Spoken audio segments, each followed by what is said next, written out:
बिस्मिल्लाहिर्रहमानिर्रहीम। अज़ीज़ तलबा व तालिबात, अस्सलामु अलैकुम।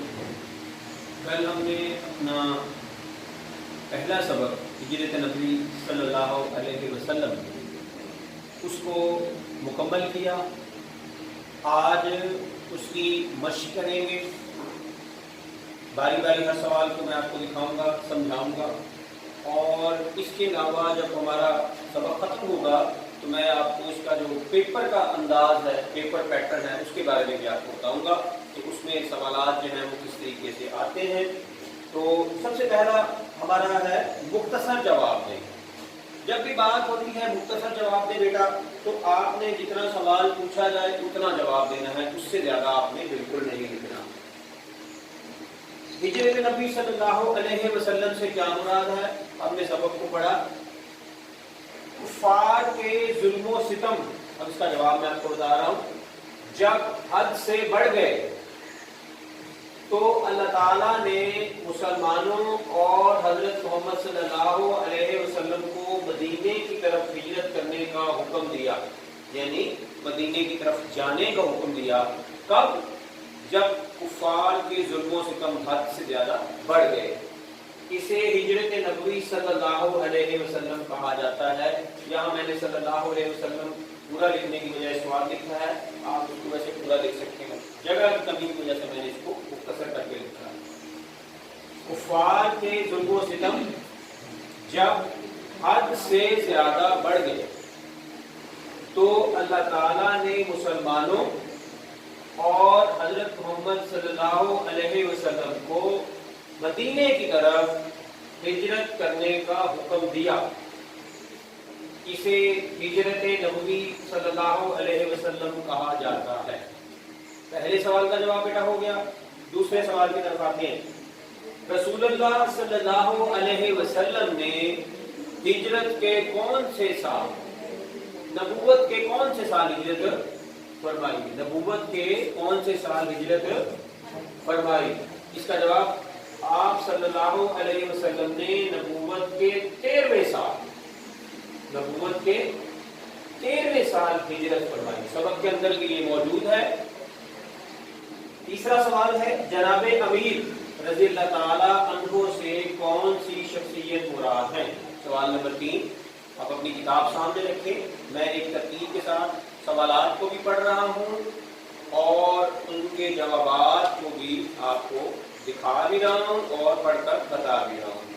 तीसरे सवाल का जवाब जनाबे अमीर रज़ी अल्लाह ताला अन्हु से मुराद हजरत अली रज़ी अल्लाह ताला अन्हु है।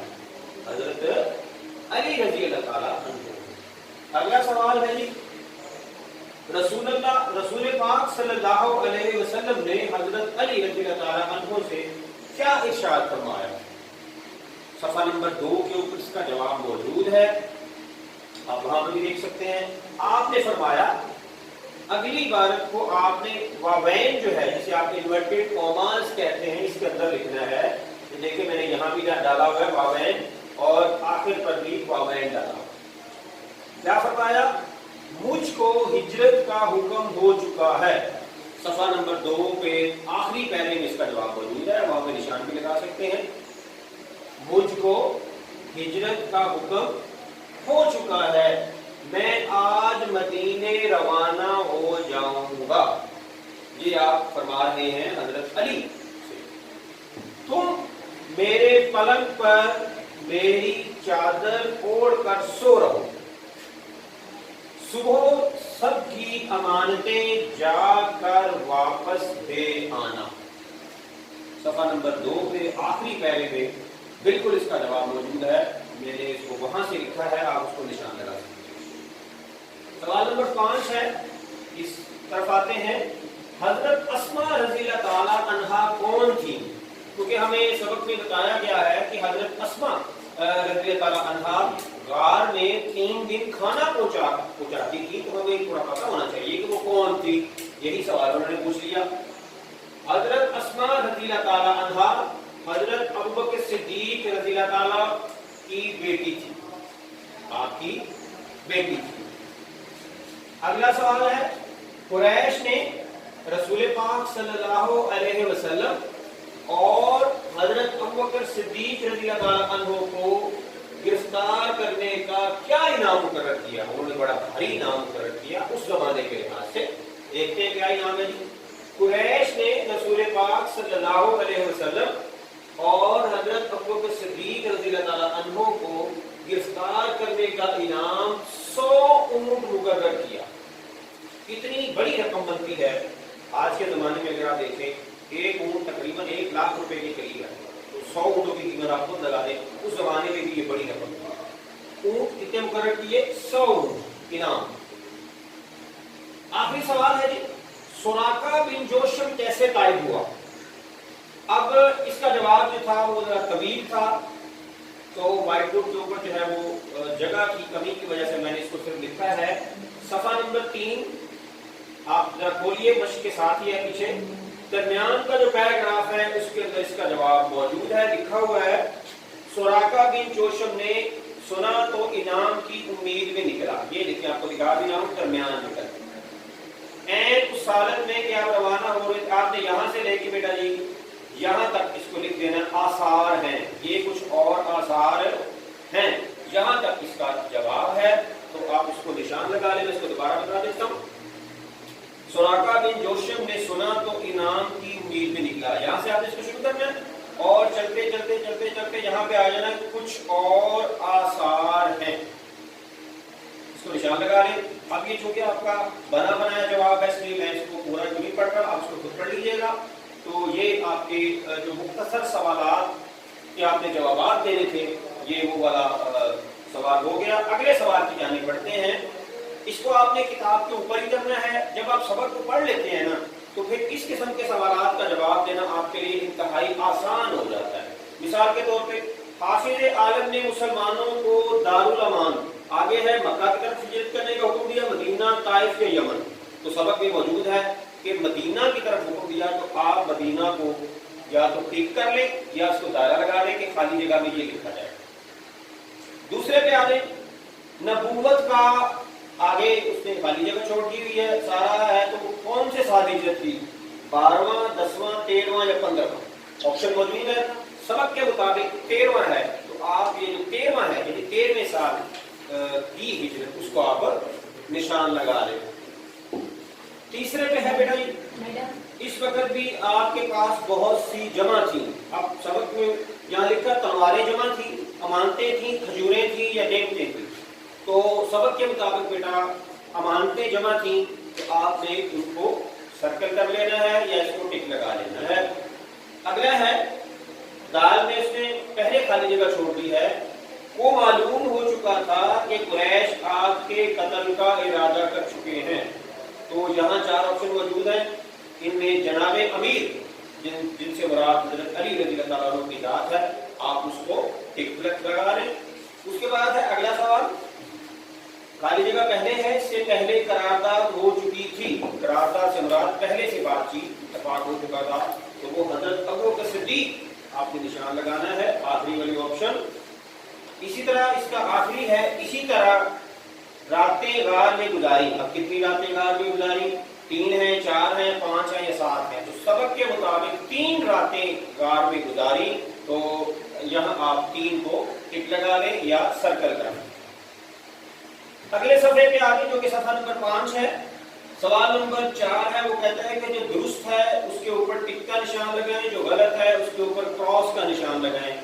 سبق جب ہم نے پڑھ لیا تو اس کے بعد ہم اس کا جواب آسانی سے دے سکتے ہیں, لیکن میں بہرحال پھر بھی آپ کو اس کا کروا دیتا ہوں.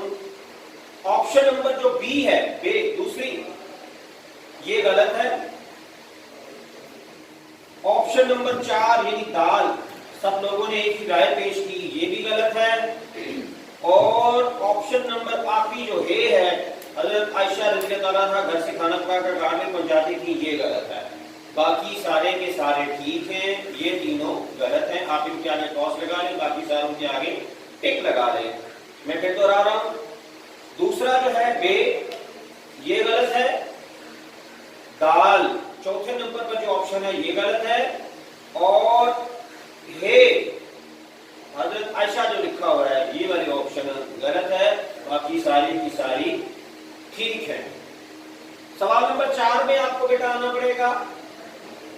वो कहते हैं कि ए अलिफ और बे जो कॉलम है उनको आपस में मिला दें।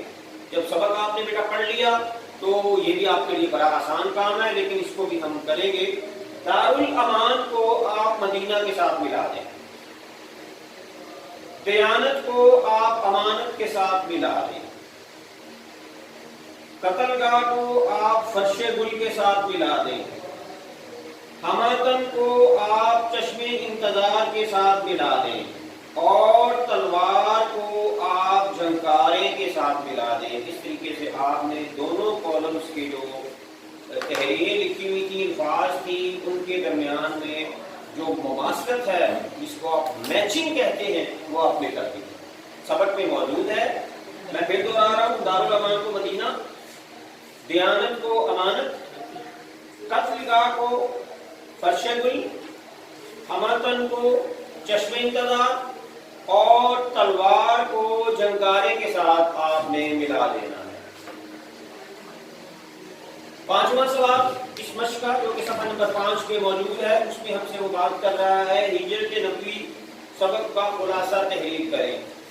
हमारे पास नसर के 11 सबक हैं। आपने हर सबक का खुलासा तैयार करना है। आपके पेपर में ये सवाल 5 नंबर का आएगा, तो खुलासा तैयार करने से पहले ज़रूरी है कि हमने सबक को अच्छे तरीके से पढ़ा हो, हमें उसकी समझ हो, तभी हम उसका खुलासा लिख सकते हैं।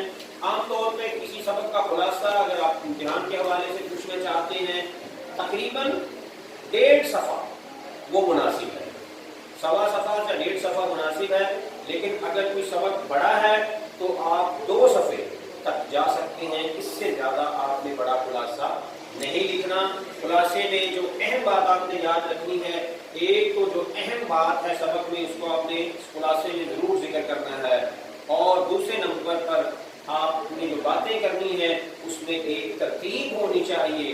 सबक में जो बात पहले है आपने उसको खुलासे में भी पहले बयान करना है, सबक में जो बात बाद में है आपने उसको खुलासे में भी बाद में बयान करना है।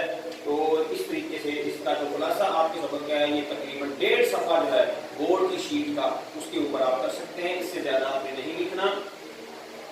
6वां सवाल है अल्फाज व तराकीब का तलफ़्फ़ुज़ एराब की मदद से वाज़ेह करें। अरबी जुबान से हमारी माफ़ियत है और एराब जो है उनसे भी हम वाकिफ हैं। जरा आते हैं। हाफिज़े आलम, ज़बर है, ज़ेर है, ज़ेर है, ज़बर है, ज़बर है। हाफिज़े आलम, ये जज़म होती है। उर्दू में इसकी निशानी है कि जब आखिरी आपका हर्फ आएगा उसके ऊपर आप जज़म लगाएंगे, उसको नहीं बोला जाएगा। हाफिज़े आलम।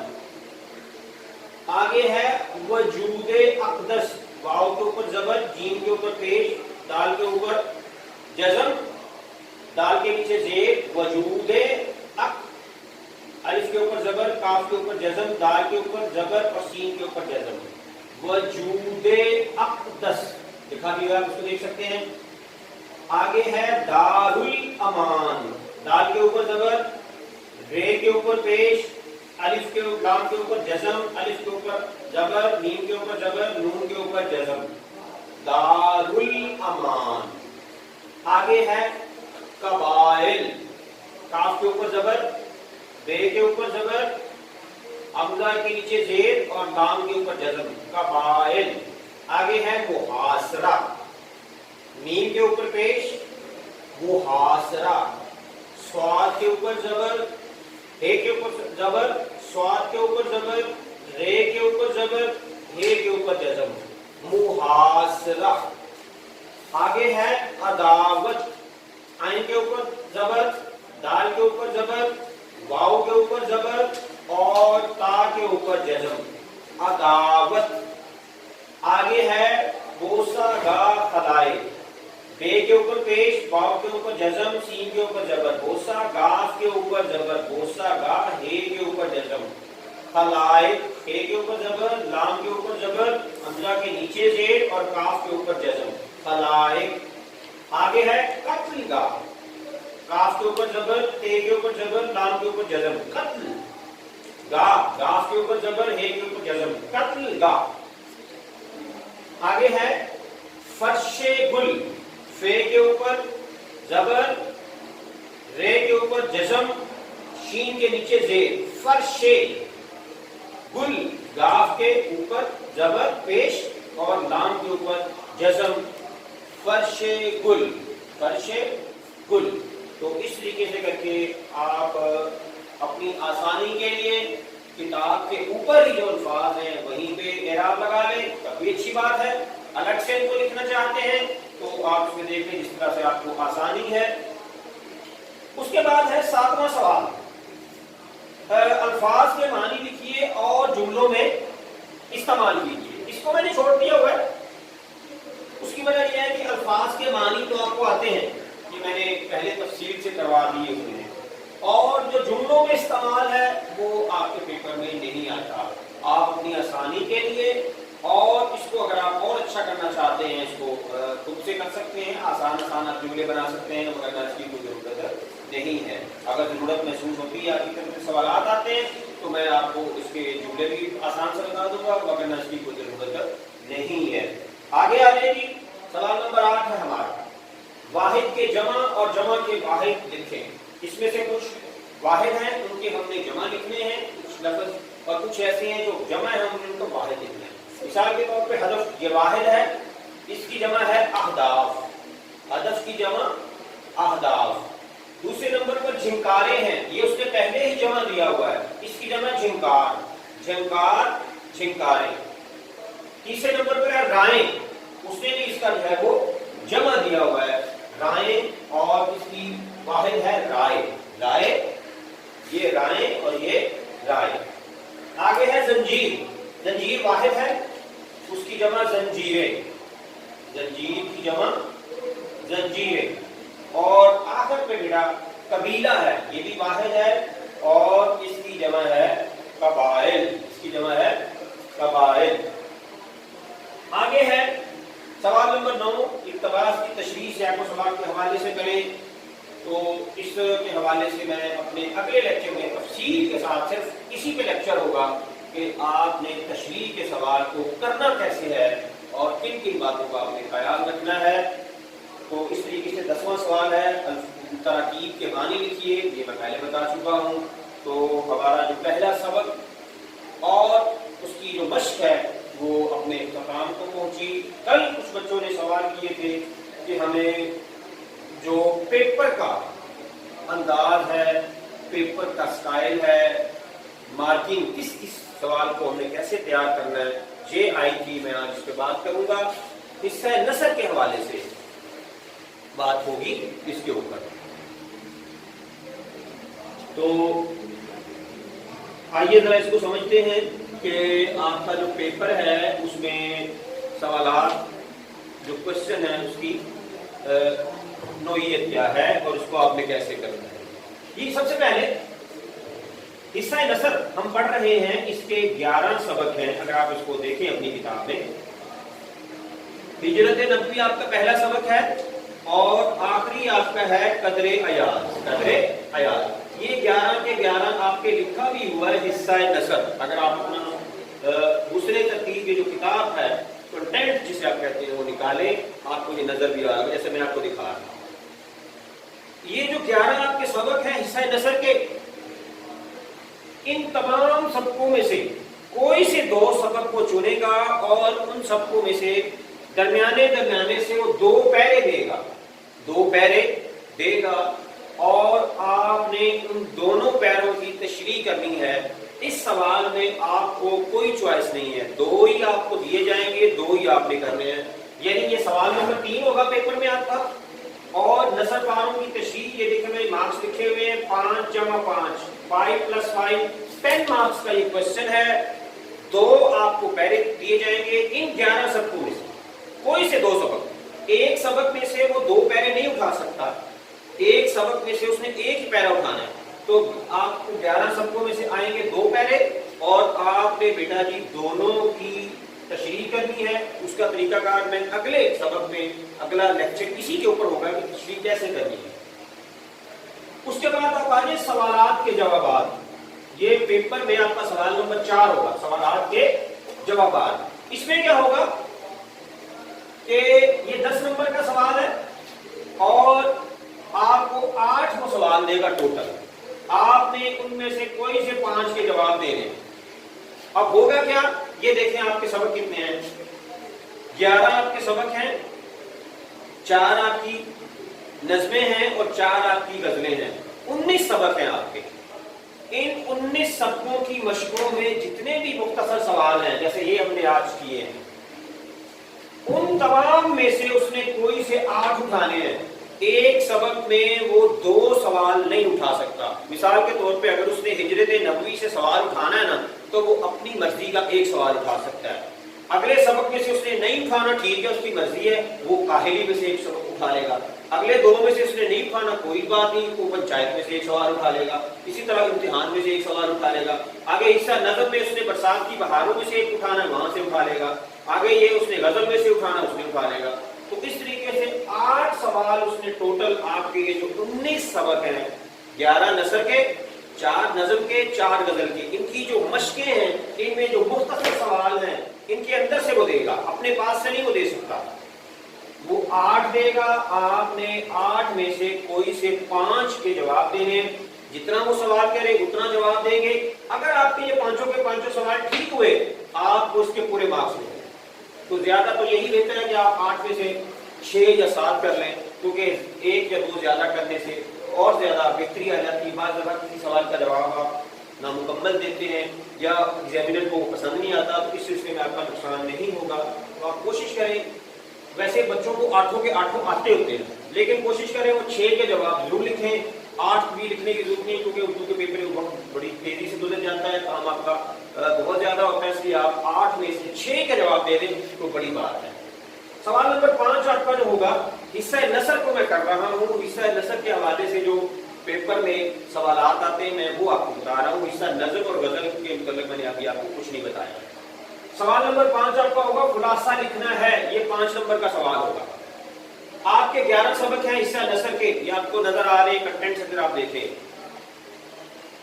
2 میں سے کسی ایک سبق کا خلاصہ آپ کو لکھنا پڑے گا. اس میں آپ کو چوائس ہے.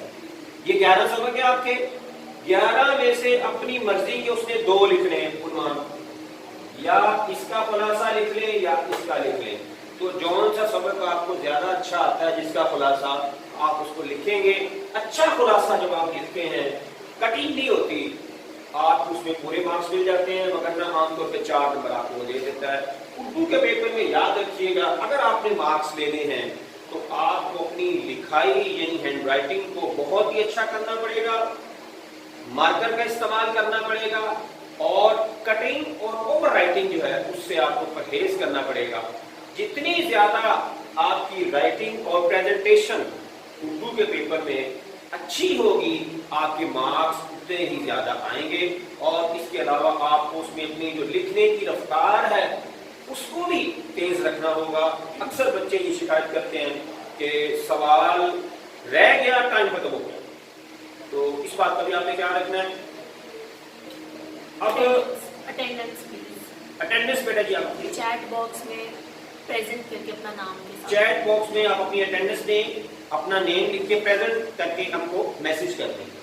اپنی اٹینڈنس بیٹا جی اپنی دینی شروع کر دیں, نام لکھیں اور پریزنٹ لکھ کے چیٹ باکس میں ہمیں سینڈ کر دیں. آگے چلتے ہیں جی. اب آتے ہیں کہانی کی طرف. ہمارا جو اردو قواعد کا حصہ ہے, آج کی کہانی ہے جی دودھ میں پانی. کل ہم نے پڑھی تھی عقل مند بیوی, اور اس سے اگلی کہانی ہے دودھ میں پانی. مختصر سا میں آپ کو بتا دیتا ہوں, کہانی آپ لوگوں نے خود پڑھنی ہے, اب اتنا وقت نہیں ہے. کسی پہاڑی کے دامن میں یعنی وادی میں ایک گوالا رہتا تھا, اور اس کے پاس بہت سی گائیں اور بھینسیں. سارا دن وہ وہاں پہ چرتی, ان کو چارہ کھلاتا, ویسے بھی چلتی رہتی. اور جب وہ شام کو ان کا دودھ ہوتا تو پاس ہی ایک قصبہ تھا, آبادی تھی, وہاں کے لوگ اس سے دودھ لینے آ جاتے, اور وہ کیا کرتا, دودھ میں پانی ملا کے ان کو دیتا تاکہ اس کو زیادہ سے زیادہ فائدہ ہو. لالچ آ گیا اس کے اوپر.